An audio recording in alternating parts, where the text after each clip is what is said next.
Welcome back to the channel. Well, if you notice, this is a different location than what we usually film in. Unfortunately, if you're a regular viewer of the channel or you've watched my last few videos, you'll know that I have a broken heel. I had surgery on it, so we're getting that repaired, hopefully getting back out to the range very soon before it gets very cold. But the video at hand here today, and the reason I'm just wanting to do like a quick tabletop review, kind of getting some video out there on this. As soon as I can, we'll get to the range. But it's this right here. Taurus 942. It's 22 revolver. Holds 8 shots. 22 long rifle. They also make this in a 22 Magnum. I had thought about getting the 22 Magnum when I picked this up several months back at my favorite local gun shop here in Tennessee, East Tennessee.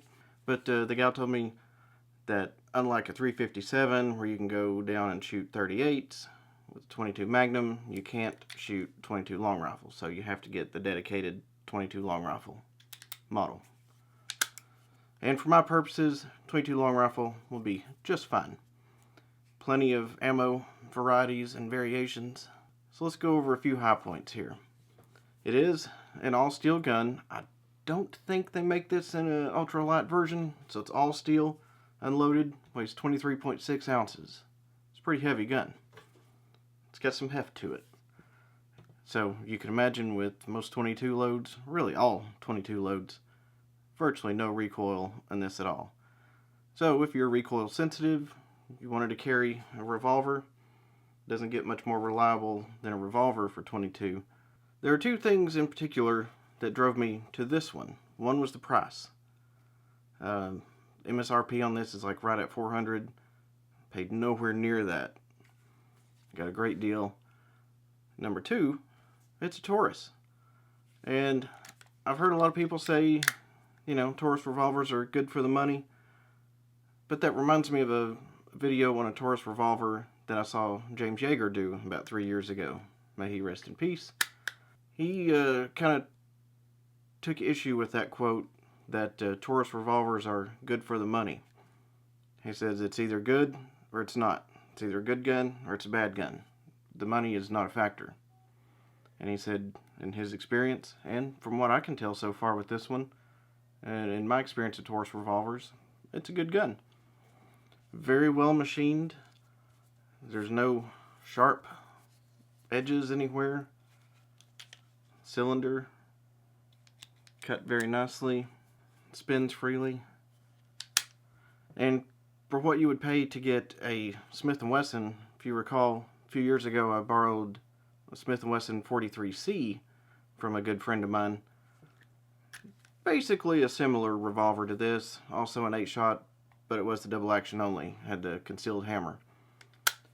That gun, if you can find it, from what I can tell, this one is also pretty rare to be able to find just out in the wild.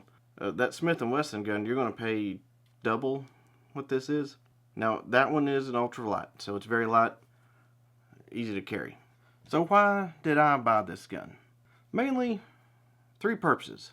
Number 1, it's 22. It's cheap, fun to shoot. Take a brick of ammo like this out to the range, 555 rounds, you'll be good for a while. Number 2, just another little 22 to introduce people on if they want to learn how to shoot. Let my son shoot it. We also have a Ruger 22. It's a Ruger Mark II, so it's semi-auto. So we got that to learn on as well. And it never hurts to have a revolver to practice on. A lot of people think these are kind of outdated, antiquated, but revolver, especially in a 22, does have a lot of advantages.